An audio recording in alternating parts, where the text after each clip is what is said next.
లంబోదరాయ నమః. శ్రీ సీతా లక్ష్మణ భరత శత్రుఘ్న హనుమత్ సమేత శ్రీరామచంద్ర పరబ్రహ్మణే నమః. తారాని ఆధ్యాత్మిక ఛానల్కి మీ అందరికీ స్వాగతం. ఈరోజు మనం నామరామాయణంలోని 6వ నామం అయిన ముక్తిప్రదసురముని నుతరామ అనే నామం గురించి తెలుసుకుంటున్నాం. స్త్రీలను, ఉత్తమ జాతి కన్యలను, సురకన్యలను, అసురకన్యలను, అప్సరసలను, మునులను, ఋషులను, దేవతలను, అసురులను వీళ్ళందరినీ హింసించిన రావణుడిని చంపి వీళ్ళందరికీ ముక్తిని ప్రసాదించిన శ్రీరామచంద్రుణ్ణి ముక్తిప్రదసురముని నుతరామ అంటారు. చక్రవర్తి దశరథ మహారాజుకి కొడుకుగా పుట్టాలని శ్రీ మహావిష్ణువు సంకల్పించగానే భవిష్యత్తుని ఊహించిన బ్రహ్మదేవుడు దేవతలందరినీ మీ యొక్క శక్తులను భూలోకంలో అంశాలుగా సృష్టించండి అని ఆదేశించాడు.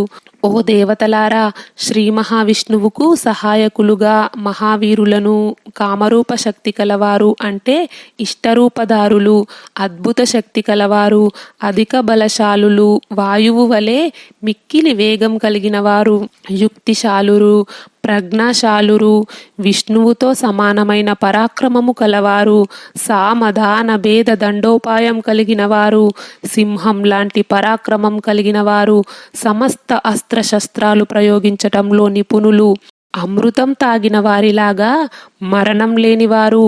ఓ దేవతలారా, మీలాగా పరాక్రమవంతులు అయిన పుత్రులను అప్సరసలు, గంధర్వ స్త్రీలు, యక్షవనితలు, నాగకన్యలు, వృక్ష స్త్రీలు, విద్యాధర యువతులు, కిన్నెర మహిళలు, వానర స్త్రీలు మొదలైన వారిలో మీ అంశాలతో వానర రూపంలో సృష్టించండి.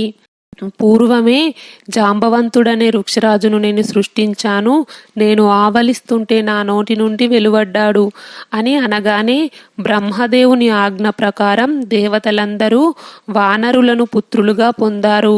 మహాత్ములైన ఋషులు, సిద్ధులు, విద్యాధరులు, నాగులు, చారణులు, వానరులు, భల్లూక వీరులను పుత్రులుగా పొందారు. ఇంద్రుడు మహాబలశాలి అయిన వాలిని, సూర్యుడు వానర శ్రేష్ఠుడు అయిన సుగ్రీవుణ్ణి పుత్రులుగా పొందారు. బృహస్పతి అంశతో తారుడు, కుబేరుని అంశతో గంధమాదనుడు, విశ్వకర్మ అంశతో నలుడు, అగ్నిదేవుని అంశతో నీలుడు, అశ్విని దేవతల అంశతో మైందుడు ద్వివిధుడు, జలదేవుడు అయిన వరుణుడి అంశతో సుషేనుడు, వర్షదేవుడు అయిన పర్జన్యుడి అంశతో శరభుడు, వాయుదేవుని అంశతో సర్వశుభలక్షణ సంపన్నుడు, వానర ప్రముఖుడు, వజ్రదేహము కలవాడు, గరత్మంతుని వంటి వేగం కలవాడు, గొప్ప ప్రజ్ఞాశాలి, అధిక బలవంతుడు అయిన హనుమంతుడు జన్మించాడు. ఇలా వేల కొలది వానరులు, భల్లూక జాతివారు, గోపుచ్చ జాతి అంటే కొండముచ్చ జాతివారు అందరూ వివిధ దేవతల అంశాలుగా జన్మించారు. మహావీరులు, కామరూపధారులు, బలశాలులు, రకరకాలైన వింత రూపాల వేషాలతో అధిక పరాక్రమంతో ఉన్నారు. గోపుచ్చ జాతి, ఈ భల్లూక జాతి, కిన్నెర జాతి ఈ జాతులలో జన్మించిన వారు మహాపరాక్రమవంతులు. దేవతలు, మహర్షులు, గంధర్వులు, గరుడ జాతివారు, గజ ఐరావతం జాతి అంటే ఏనుగుల జాతివారు, వాసుకి సర్పజాతివారు, కింపురుషులు, సిద్ధులు, విద్యాధరులు ఈ జాతి స్త్రీలయందు జన్మించిన వారు వనములలో తిరుగుతూ ఫలములను, కందమూలాలను మాత్రమే భుజించేవారు అయినా మహాకాయులు, మహాబలవంతులు. వీరంతా కోరిన రూపములను ధరించే శక్తి కలవారు. గంభీరులు, పెద్ద కొండరాళ్లను, మహావృక్షాలను కూడా అవలీలగా పైకి ఎత్తి విసిరేయగలరు.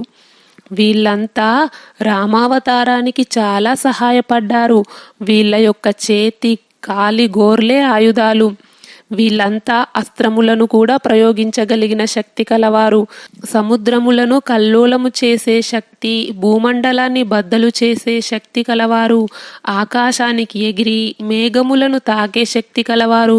మదపుటేనుగులను కూడా పట్టుకునే వేగం కలవారు.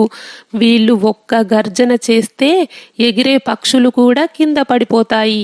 ఈ శక్తులు ఉన్న వానర జాతి కోట్ల సంఖ్యకు చేరింది. వీళ్ళంతా వృక్షవంతము అనే పర్వతం కింద నివసించారు. కొండల్ని, గుహల్ని, అడవులని ఆశ్రయంగా చేసుకుని నివసించారు. వాలి, సుగ్రీవులు వృక్షరాజు కుమారులు. నలుడు, నీలుడు, హనుమంతుడు వీళ్ళంతా గరత్మంతుని అంత బలం ఉన్నవారు. సింహాలు, పెద్ద పులులను కూడా బెదరగొట్టేంత శక్తి కలవారు. వీళ్ళంతా శ్రీ మహావిష్ణువు శ్రీరామునిగా జన్మిస్తాను అని అభయమిచ్చినందుకు పుట్టబోయే శ్రీరామునికి సహాయం చేయడానికి శ్రీరాముని కంటే ముందే జన్మించారు. ఏ ఏ జాతుల వారు రావణుడిచే బాధింపబడ్డారో వారి జాతి అంశాలంతా రావణుడి చావు కోసం సైన్యాన్ని సిద్ధం చేశారు. ఇలా రాముని సహాయం కోసం సురులు, అసురులు, మునులు, మిగిలిన ఉత్తమ జాతులందరికీ రామావతారం అనంతరం ఉత్తమ లోకాలు, ఉత్తమ గతులు కలిగాయి. బ్రహ్మదేవుని ఆజ్ఞ ప్రకారం శ్రీరాముని అనుగ్రహం వల్ల కొంతమంది వానరులు, మిగిలిన జాతి వారు కూడా ఇప్పటికీ అమృతం తాగిన వారిలాగే అమరులుగా ఉన్నారు. స్త్రీలను, ఉత్తమ జాతి కన్యలను, సురకన్యలను, అసురకన్యలను, అప్సరసలను, మునులను, ఋషులను, దేవతలను, అసురులను వీళ్ళందరి అంశాలతో పుట్టిన వాళ్ళకి కూడా ముక్తిని ప్రసాదించాడు. అందుకే ముక్తిప్రద సురముని నుతరామ అన్నారు. వచ్చే వీడియోలో మరొక నామం గురించి తెలుసుకుందాం. ఈ వీడియో గురించి మీ అభిప్రాయాన్ని కామెంట్ బాక్స్లో తెలియజేయండి. ఈ వీడియో నచ్చితే లైక్ చేయండి, షేర్ చేయండి. తారాని ఆధ్యాత్మిక ఛానల్ని సబ్స్క్రైబ్ చేయండి. బెల్ ఐకాన్ గుర్తుపై క్లిక్ చేయండి. ఇంతవరకు ఈ వీడియో చూసినందుకు మీ అందరికీ ధన్యవాదాలు. లోకా సమస్త సుఖినో భవంతు. కృష్ణార్పణం.